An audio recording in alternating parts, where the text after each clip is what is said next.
Rajasthan coverage देखना शुरू कर चुके हैं आप, और आज है बुधवार। बुधवार के दिन हमारा खास कार्यक्रम होता है पॉलिटिकल कवरेज कही सुनी। वो बातें जो सियासी गलियारों में कहीं पर कही जाती है और कहीं पर सुनी जाती हैं। अक्सर आपने मीडिया में एक चीज सुनी होगी कि इस ऑडियो की पुष्टि हमारा चैनल नहीं करता, इस वीडियो की पुष्टि हमारा चैनल नहीं करता। यकीनन ये जो खबरें हैं, भले ही इनकी पुष्टियां हो या ना हो, लेकिन उन खबरों से अवगत करवाना हमारा जिम्मा आपको जरूर है। तो आज ऐसे ही कुछ प्रश्न हमारे जो व्यूअर्स हैं उनसे निकल करके सामने आए हैं।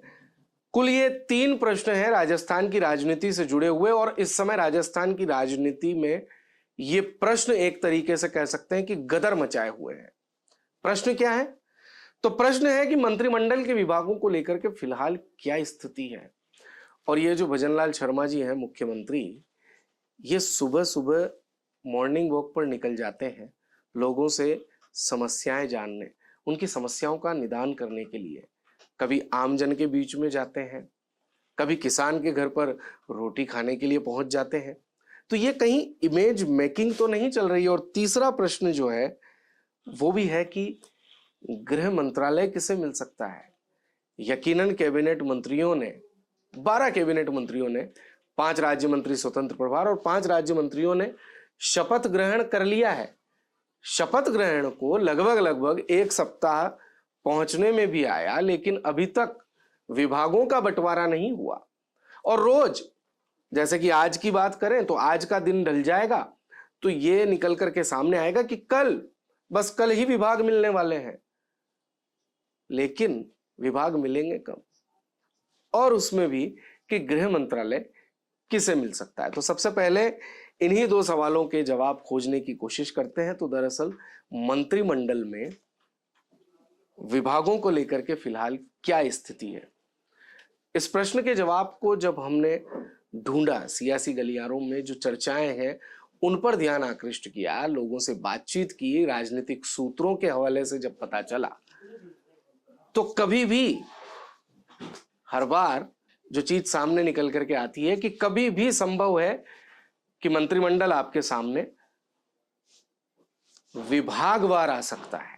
मंत्रिमंडल अपनी शक्ल ले चुका है, कैबिनेट मंत्री बना दिए गए, राज्य मंत्री बना दिए गए, लेकिन उन्हें विभाग कब मिलेंगे ये बहुत जल्दी हो सकता है कल ही हो जाए। क्योंकि पहले जब मुख्यमंत्री का चयन होना था तो उसमें पहले काफी दिन लगे, उसके बाद ये चीज सामने आई कि हो सकता है अभी 4-5 दिन और लग जाए, लेकिन एकदम से तिथि आई कि 15 दिसंबर को मुख्यमंत्री भजनलाल शर्मा शपथ ग्रहण करेंगे अपने जन्मदिन के दिन। और उससे पहले जब मुख्यमंत्री के चेहरे का चयन नहीं हो रहा था, तब भी एकदम से और अंतिम पंक्ति पर बैठे हुए पहली बार के विधायक को, जो चौथी पंक्ति में थे उस समय, उन्हें मुख्यमंत्री बना दिया गया। Shocking news. उसके बाद कयास लगाए जा रहे थे कि कद्दावर नेता जो हैं वो मंत्री बनेंगे। 2-2, 3-3 बार जिन्होंने बड़े बड़े विभागों की प्रोफाइल को संभाला है उनका नंबर आएगा, लेकिन नहीं हुआ। 22 में से 17 उन नए चेहरों को मौका दिया जिसमें कई बार तो पहली बार चुनाव जीत करके आए हैं। ऐसे 17 लोग जिन्होंने पहली बार मंत्री पद की शपथ ली है। जी हां, 22 में से 17 अगर पहली बार मंत्री पद की शपथ ले रहे हो तो ये एक बहुत बड़ा आंकड़ा है। तो ठीक इसी प्रकार से भारतीय जनता पार्टी यहां पर भी कुछ सस्पेंस बनाए रखना चाहती है। इसी में से प्रश्न निकल करके सामने आता है कि गृह मंत्रालय किसे मिल सकता है। तो गृह मंत्रालय में आप मोटे तौर पर अगर देखेंगे तो जब मंत्री शपथ ग्रहण करने के लिए जा रहे थे तो शपथ ग्रहण भी ऐसा नहीं हुआ कि 5वें नंबर पर किसी बड़े नेता को बुला लिया और पहले नंबर पर किसी युवा को मौका दिया हो गया। नहीं, पहले नंबर पर शपथ ग्रहण करने आए किरोड़ी लाल मीणा, भारतीय जनता पार्टी के कद्दावर नेता, राज्यसभा के सांसद रहे, अभी अभी सांसदी छोड़ करके विधायक बने और विधायक से अब उन्हें कैबिनेट मंत्री बना दिया गया। तो बहुत संभव है कि किरोड़ी लाल मीणा और उनके बाद वैसे तो गजेंद्र सिंह खींवसर ने शपथ ली थी, लेकिन तीसरे नंबर पर एक और शख्स ने शपथ ली थी जो केंद्र में मंत्री रह चुके हैं, झोटवाड़ा से विधायक राज्यवर्धन सिंह राठौर। जी हां, गृह मंत्रालय के लिए हो सकता है इन दो चेहरों में से किसी को वरीयता मिले, ठीक उसी आधार पर जैसे मंत्री पद में वरीयता के आधार पर इनका शपथ ग्रहण करवाया गया था। दो अन्य नाम और हैं, क्योंकि अगर आप मध्य प्रदेश पर नजर डालेंगे तो आपको देखने को मिलेगा कि गृह विभाग जो है वो मुख्यमंत्री ने अपने पास नहीं रखा। तो राजस्थान में भी हो सकता है कि जो गृह विभाग है ठीक इसी प्रकार से वो नहीं दिया जाए मुख्यमंत्री को, क्योंकि यहां पर शपथ ग्रहण हो सकता है किसी बड़े नेता का गृह मंत्री के रूप में। जी हां, दिया कुमारी जो उप मुख्यमंत्री है, डॉक्टर प्रेमचंद बेरवा जो उप मुख्यमंत्री है, इनका नाम भी हो सकता है कि गृह मंत्री के लिए आ जाए। अब आगे बढ़ते हैं तो यहां इमेज मेकिंग को लेकर के एक और प्रश्न था, और वो प्रश्न था मुख्यमंत्री भजनलाल शर्मा से संबंधित। आपने हाल ही में 2 दिन पहले एक वीडियो देखा होगा, राजस्थान कवरेज ने भी उसे प्रमुखता से अपने चैनल पर प्रकाशित किया था कि सुबह सुबह अर्ली मॉर्निंग 6 बजे के करीब मुख्यमंत्री मानसरोवर स्थित सिटी पार्क पहुंचते हैं, जो उनके ही विधानसभा क्षेत्र सांगानेर में आता है। वहां लोगों से सुबह सुबह की रामाशामी करते हैं, उन्हें सुबह का नमस्कार देते हैं, लेते हैं, और इसी बीच समस्याओं का भी आदान प्रदान हो जाता है निराकरण के रूप में, निराकरण के आश्वासन के रूप में और सुनने के रूप में। जी हां, लोग उन्हें अपनी समस्याएं बताते हैं और सुबह सुबह घूमते वक्त वो समस्याओं को सुनते भी हैं। लेकिन यह पहले भी देखने में आया, मुख्यमंत्री ने 15 दिसंबर को जब शपथ ली थी तो अगले ही दिन वो चाय बनाते हुए नजर आए। कुछ दिन बाद किसान के घर पर रोटी खाते हुए नजर आए, भोजन करते हुए नजर आए।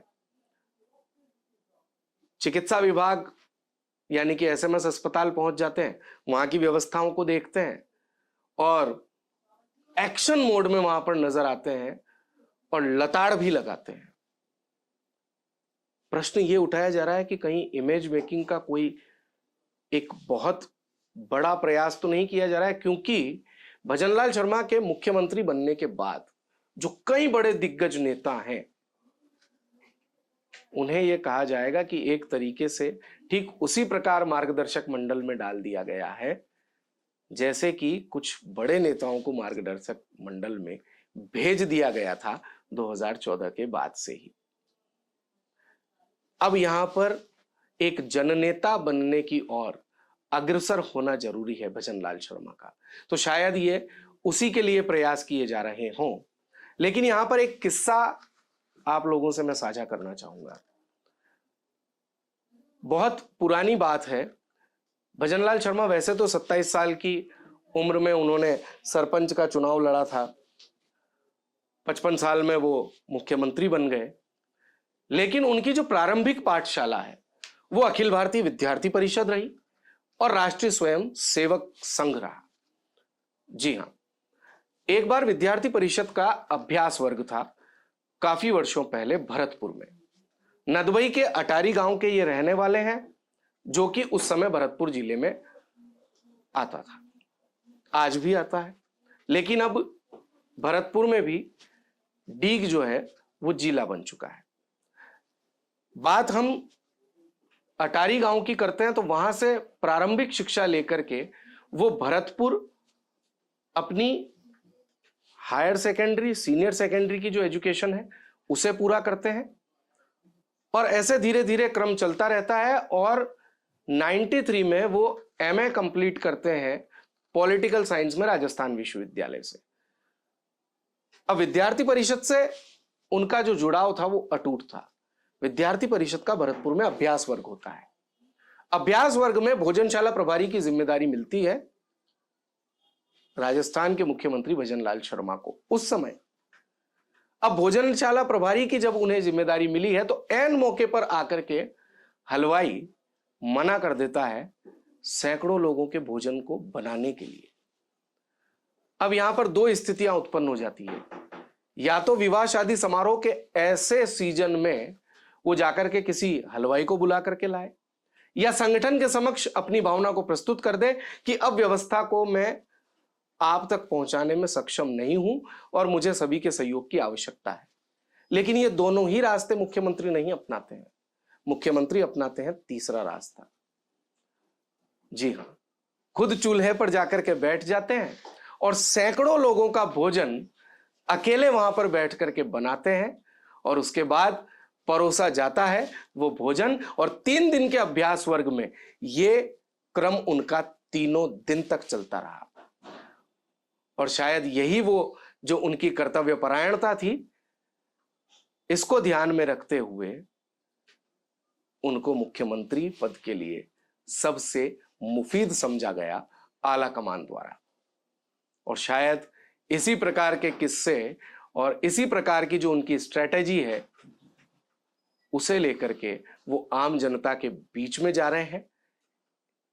डेफिनेटली इमेज मेकिंग तो एक बड़ा प्रश्न है ही, लेकिन सियासी गलियारों में इस तरीके के राजनीतिक किस्से जब निकल कर के सामने आते हैं तो आप अंदाजा लगा सकते हैं कि राजनेता जो है वो जननेता के रूप में अपनी छवि को स्थापित करने के लिए अग्रसर है।